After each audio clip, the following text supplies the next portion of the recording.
Hello and welcome to Journalist Hangout UK, the show where we discuss issues both African and worldwide, which are affecting the continent, and we look at how these issues are seen at home and in the African diaspora. I'm Priscilla Nwikpo, and I'm pleased to welcome our panel.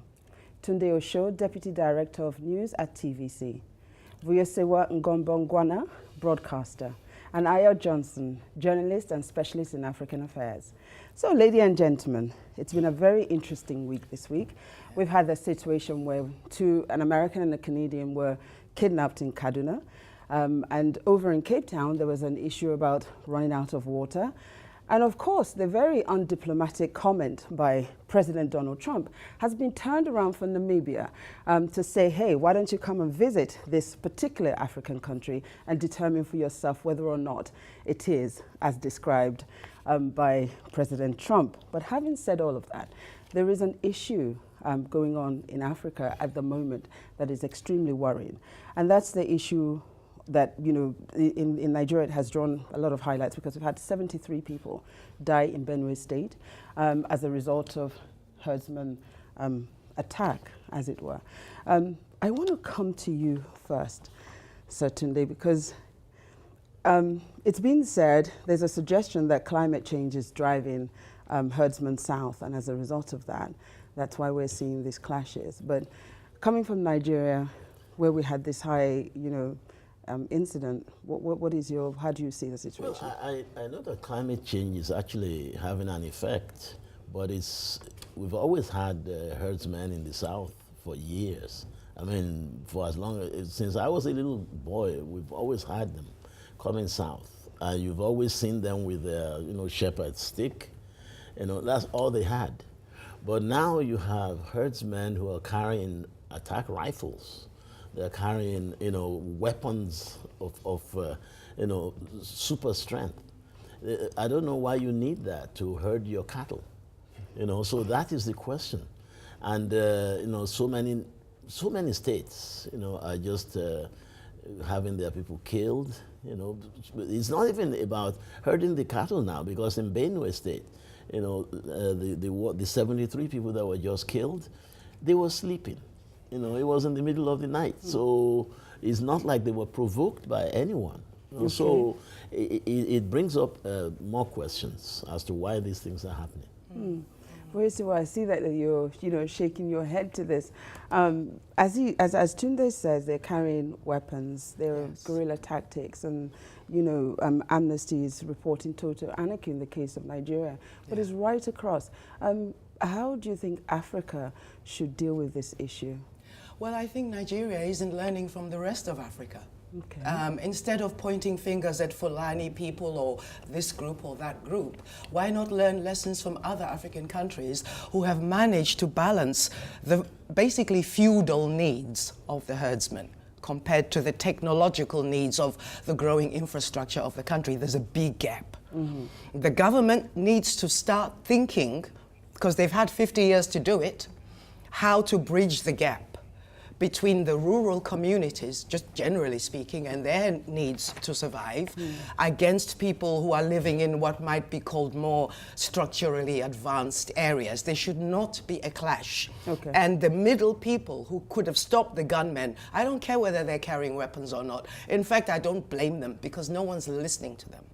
Okay. The government is the one who needs to take care of its business and start addressing the tribal herdsmen. Okay. And look at the people who are in fear of being attacked and are building up their own ammunitions, so that this doesn't happen anymore. The government is to blame. Right. You raised two issues there, but I just want to come to you very quickly. One of the issues she raised there, it's about Africa not learning from each other. What do you think Africa needs to do in order to tame this situation? Because it's spreading right across the west coast of Africa, and no country is spared, as it were. Well, learning is one thing, listening is another, but I think the challenges in Nigeria are slightly different. I mean, Nigeria is one of the most populous countries in Africa, so the issues are multiplied 100 times fold that you would find in any other country. So when you have competing elements that are fighting for land, either be the Christian farmers or the Muslim herdsmen, then when you mix that with religion, it has a different connotation. So in this mix, it's a failure by government, and it's not just the current government, but successive governments that have come and gone who've not been able to address what has become a systematic issue over generations. Right. So, and of course, it's unfair to point the finger on government when these are issues which are synonymous with the people themselves. Very interesting. You know, just bear with me a second. Yeah. I just need to ask a question here, and I'm going to come to you, Tunde. One of the things that has been missing from this conversation, this argument, this occurrence, is the owners of these cattle. These cattle are not owned by government, from what we understand. They are not owned either by state, individual states within the respective countries. They are actually owned by businessmen. Why then are we blaming government for these occurrences, and nobody is asking the responsibility or lack thereof for those who own it? Well, I think for one thing, those who are herding the cattle, they're not literate people. So I don't think you can sit down with them and discuss some literate stuff. No, I'm talking about the owners. I'm not talking about those herding them. Because the herders are not, they're not owners. They are working for somebody. Right. Well, some of them own the cattle, and they are all nomadic people. You know, they've been suggesting that you have grazing territories where they would just take the cattle there and they graze them there. But these people are nomadic. I don't think that's going to work. Is that why it should become the business of the state? Well, I think in the regard that they should have the freedom to sort of just roam. I mean, no. I think the government needs to control them. They never used to be a problem. They never used to carry weapons. I think that is what they need to find out. Why are they carrying weapons now? Many people have suggested that some of them are agents of Boko Haram. That is Boko Haram. That's in the particularly Nigeria's case. This is just another way for Boko Haram to operate. Right. But I don't know. I don't think there's any evidence to that. But that's been suggested because no one knows why they are carrying weapons. Okay. Vuyiswa, you wanted to say something earlier. I was just saying, this is a problem that is now basically in the news, but has been simmering for 5 decades. Absolutely, it's been going on for a while. I do blame government because government is answerable and accountable to the people who voted for them.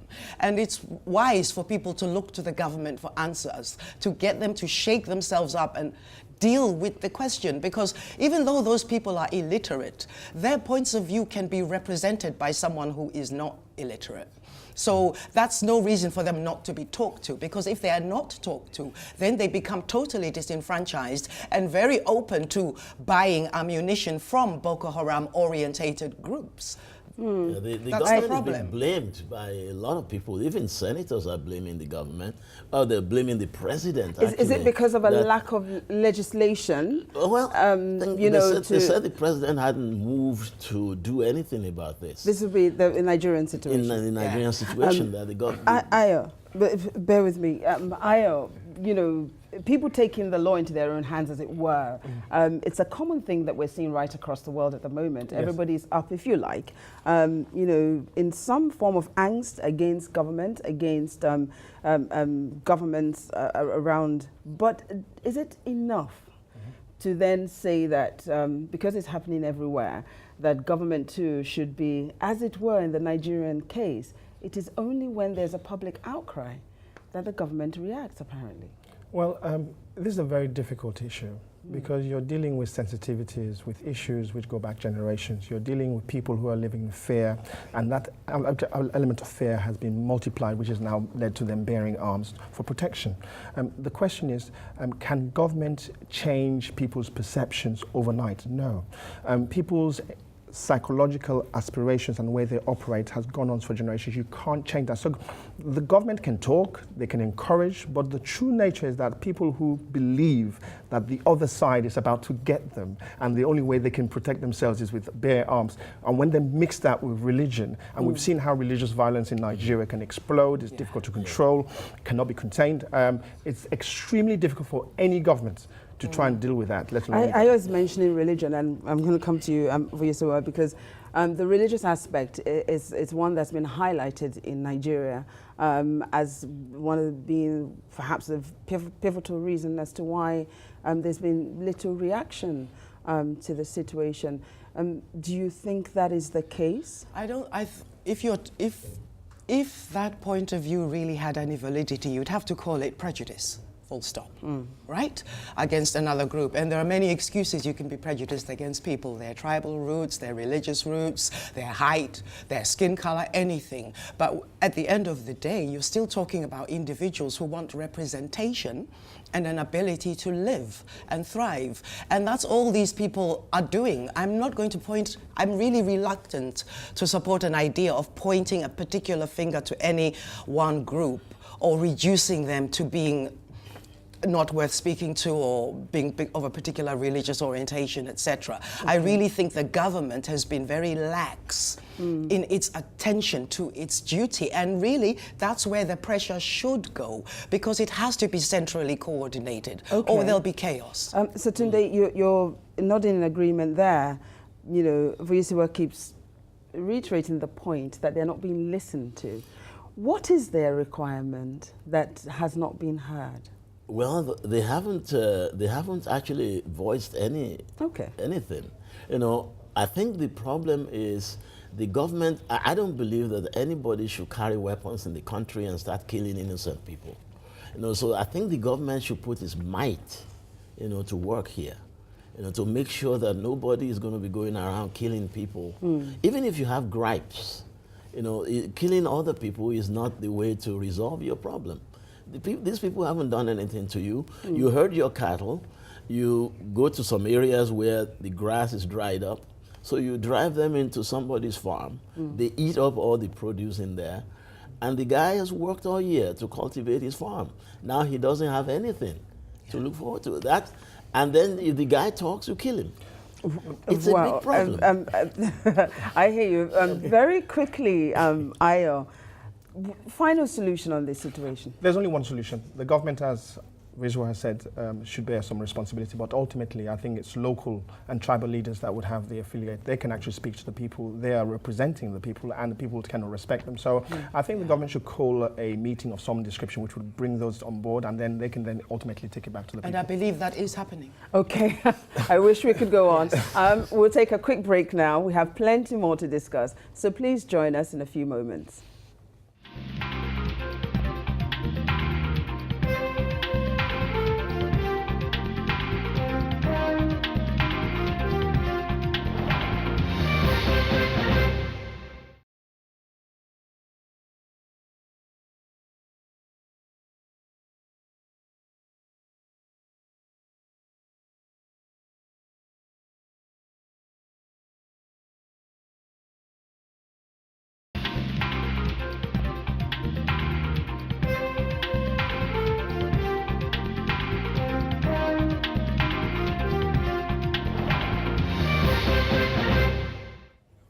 Hello and welcome back to Journalist Hangout UK. I'm Priscilla Nwikpo, and I'm pleased to welcome back our panel. Tunde Osho, Vuyiswa Ngqobongwana, and Ayo Johnson. We're still here. Democracy is is it a teething problem in Africa? Moving on swiftly to South Africa. It's been very, very interesting, has it not? Yes. Finally, the case of Jacob Zuma appears as though, you know, it's been settled, but then has it? I'm going to come to you, Vuyiswa, because, you know, it's a subject that I think you're quite familiar with. We had the election of, you know, the new ANC leader, Cyril Ramaphosa.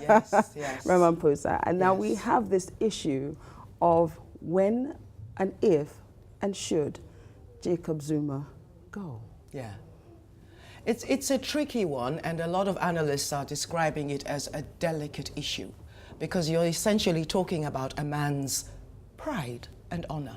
Right. And that's important for any man, particularly for an African Zulu man. Okay? So, Cyril Ramaphosa is very sensitized to the issue, and I'm confident he will find a way of easing the pain, so to speak, because essentially speaking, he done wrong and we need to get him out, but we need to do it. I mean, the whole question of corruption, we know. Well, he did wrong, he did. He did wrong. Is that not sufficient to say that he needs to go? But it's also important to keep reiterating that under his watch, corruption blossomed. But that's true of every African nation post-independence. The minute we get our hands on power, we do have this issue, right? But so does Europe. But we are just less sophisticated about it, which is why we get pointed out about it. Now, South Africa, in its first 2 decades of freedom, has managed to get the cockroaches out into the spotlight. Okay. And so that's a good thing. I'm really happy with what's happening. All right. I'm going to come to you because, you know, some would say that this is quite dangerous because you've got 2 people holding power. Yeah, so the whole Zuma situation, how do you see it? Do you see that it's going to pose a problem for South Africa, or should Zuma leave soon? Or? Not at all. The ANC is an institution. Right. They're a freedom party. They are a party of liberation. They are here to stay. They will be here long beyond our generation. I expect Mr. Ramaphosa to become the next president. I don't think there'll be any competition on that. So the ANC, even if you see it being fractured, that's just for now. The true nature is when we come to elections, they will be united.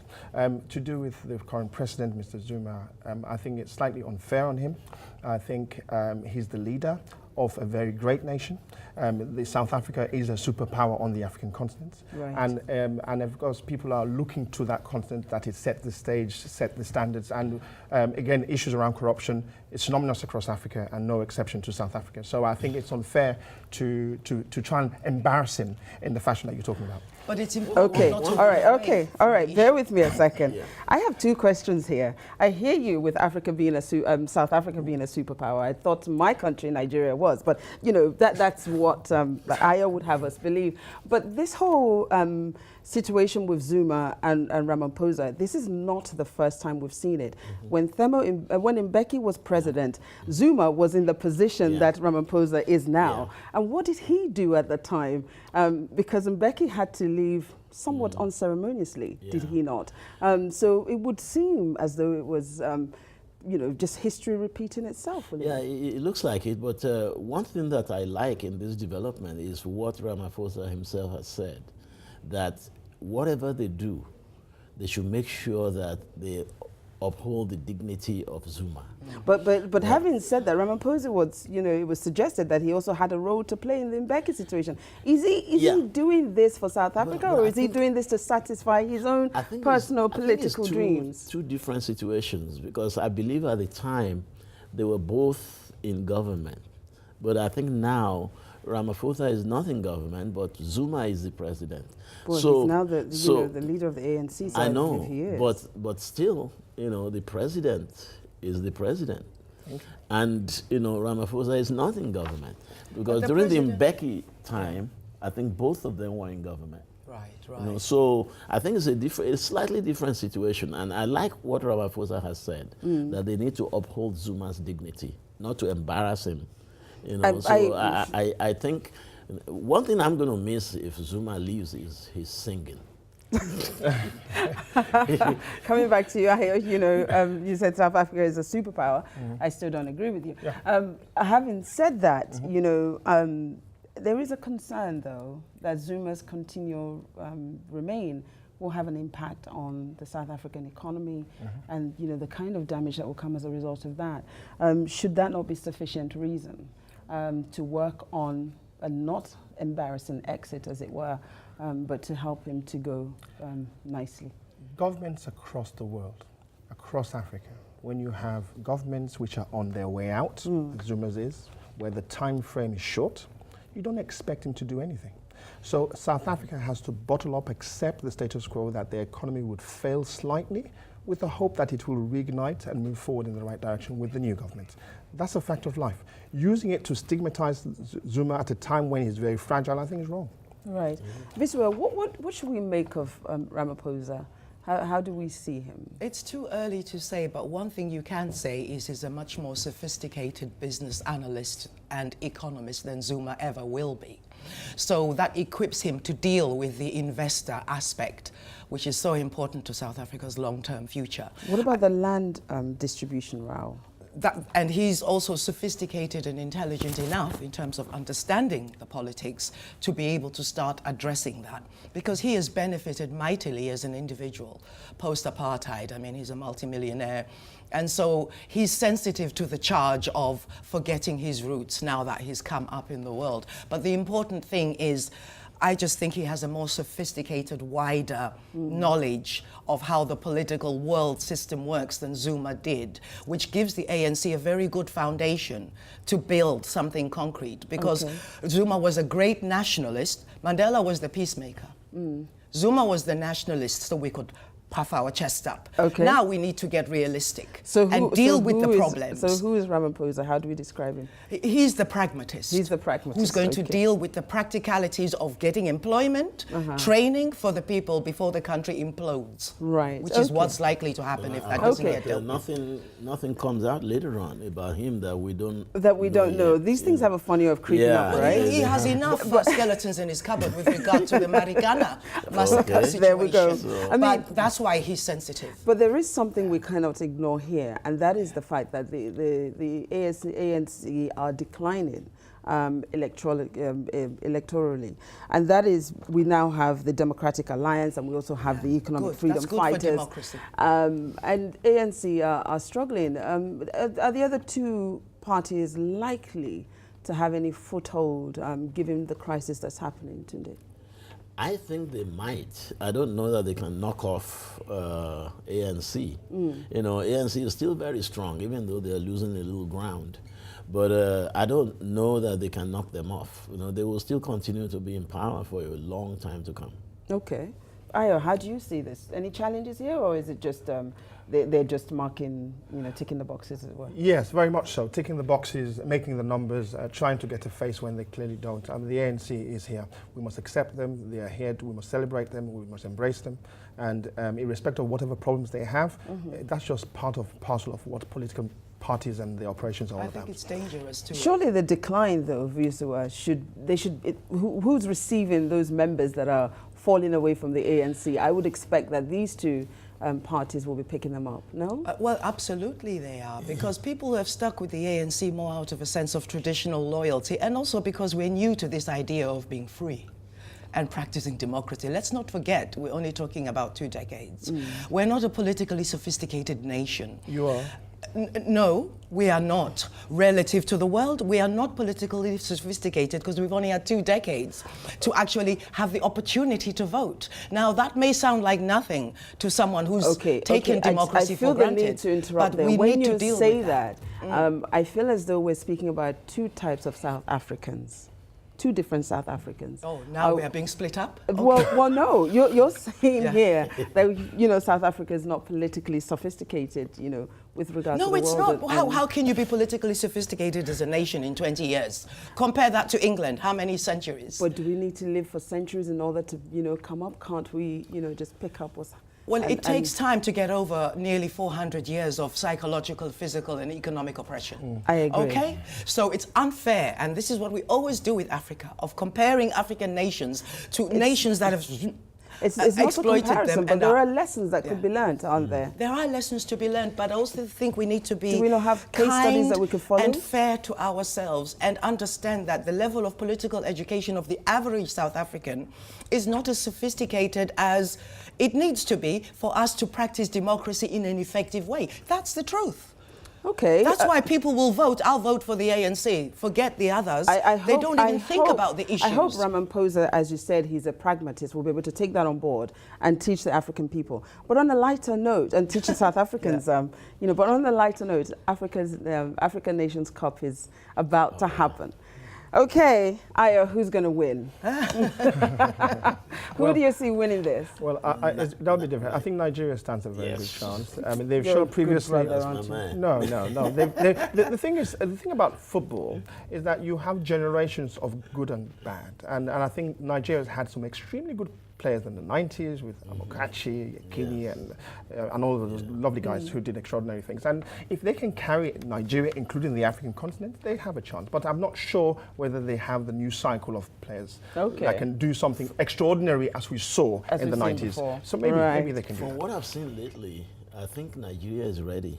I think Nigeria is strong again. Is it? It's not as strong as in the 90s during the Yekini time. Oh, those were extraordinary times. Yeah, I mean, that was golden time. But but I think they're you think so? Vuyiswa, what do you reckon? It's not my topic at all. all. It's not your topic at all. We're talking football here. Okay, well, if Nigeria can win, maybe that can uplift the nation together. I'll speak for around us. more important issues. I would love to see Nigeria win, but they normally have a better team at the younger, the under 21s are really quite. Do they? And they're female. The women's team are also very good. Excellent. Yes, so I'd like to wish all the participating countries the very best, and may the best team win. Well, don't forget to follow us at RealJHUK on Facebook, Twitter, and Instagram. I'm Priscilla Nwikpo from the entire team here in London, those you see and the ones you don't see. Goodbye. Thank you for watching Journalist Hangout UK, and see you again soon.